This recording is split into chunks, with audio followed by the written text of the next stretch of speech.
ಅಲ್ಲ, ಜ್ಞಾನದ ಬಳಕೆಯ ದಾರಿ ತಿಳಿದವರು ಮಾತ್ರ ಯಶಸ್ವಿಯಾಗುತ್ತಾರೆ. ಈಗ ನಮ್ಮ ವರದಿ ವಾಚನ ಪ್ರಾರಂಭ. ಅಗಳೆದಂಗೆ ಹೇಳಿದ್ವಪ್ಪ ನಾವೆಲ್ಲರಿಗೂ ಶರಣಾರ್ಥಿ ಅಂತ. ಈಗ ನಾನು ಕಂಡಿದ್ದೆ ನಿಮ್ದ ಹೊಂಟಿದ್ದೆ ತಂಗಿ. ಅಲ್ಲೇ ಪಾಪ ಹೆಣ್ಮಕ್ಳು ಚಂದ ಸಿಡ್ಕೊಂಡು ಬಿಡ ಇಟ್ಕೊಂಡು ತರಬೇತಿ ಅಂತ ಹೊಂಟಿದ್ರ. ಏನ ಇಂಗ್ಲಿಷ್ ಕಲಿಸ್ತಾರಂತೇವ. ಅಯ್ಯೋ ಅಂತ ಪಾಪ ಕೊಂಡಿದ್ವು. ಮನ್ಯಾಗ ಹಂಡೆ ತಿಕ್ಲಾರ್ನ ಇಟ್ಟಿರ್ತಾರಲ್ಲ, ನಮ್ಮನಿ ಕರ್ಕೊಂಡು ಇಟ್ಟಿರ್ತಾವ. ಅವ್ರು ಏನ್ ಮಾಡ್ತಾರೆ, ಚಂದ ತಿಕ್ಕಿ ಮತ್ತೆ ಸಾಲಿ ಕಳಿಸ್ತಾರೆ.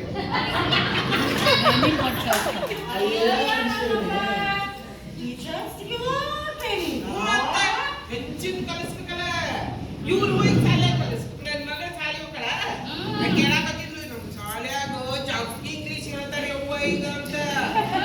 ಟೀಚರ್ ಕಲಿ ಹಾಡು ಹೇಳೋದು ಇಂಗ್ಲಿಷ್ನಾಗ.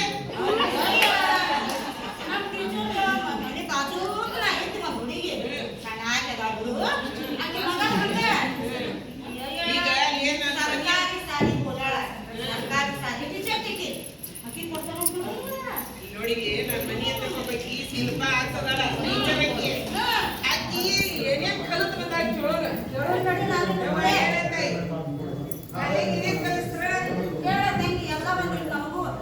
Good morning everyone.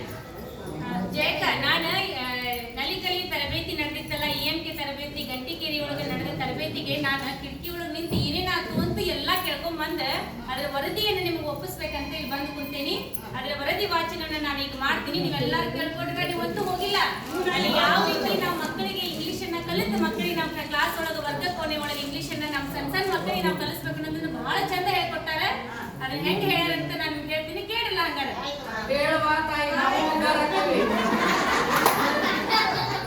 ಕಲಿಸಿದ ಗುರುಗಳೇ ಉದ್ಧಾರ ಆಗ್ತಾರೆ ಅಂದಮೇಲೆ ಇದಕ್ಕಿಂತ ಹೆಚ್ಚಿಗೆ ನಮಗೆ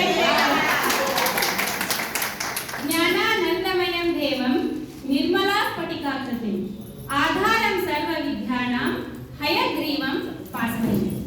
ಶಿಕ್ಷಕರಾದ ನಾವು ನೀವೆಲ್ಲ ಸದಾ ಜ್ಞಾನವನ್ನು ಹೊಂದುವಂತವರಾಗಿದ್ದು ಕಾರ್ಯಪ್ರವೃತ್ತರಾಗಿರಬೇಕು.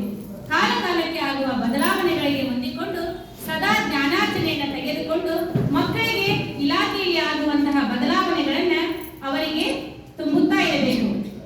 Sound mind in sound body. ಸದೃಢ ದೇಹದಲ್ಲಿ ಸದೃಢ ಮನಸ್ಸು ಅಡಗಿರುತ್ತದೆ ಎಂಬ ಮಾತಿನಂತೆ ನಮ್ಮದು ದೈಹಿಕ ಬೆಳವಣಿಗೆ ತಂಡ. ಎಂದಿನಂತೆ ಚುಮು ಚುಮು ಚಳಿಯಲ್ಲಿ ನಾವೆಲ್ಲರೂ ಗಂಟಿಕೇರಿ ಎಂಬಂತಹ ನಗರಕ್ಕೆ ಅಲ್ಲಿಂದ ಇಲ್ಲಿಂದ ಬಸ್ಸಿನಿಂದ ಸ್ಕೂಟಿಯಿಂದ ಓಡೋಡಿ ಬಂದು ನಮ್ಮ ತರಬೇತಿಗೆ ಹಾಜರಾದೆವು. ಬೆಳಗಿನಂತೆ ನಾವೆಲ್ಲರೂ ಅವಲಕ್ಕಿಯನ್ನು ಸವಿದು ನಮ್ಮ ತರಬೇತಿಗೆ ಹಾಜರಾದೆವು. ಮೊದಲನೇದಾಗಿ ನಲಿಕಲಿ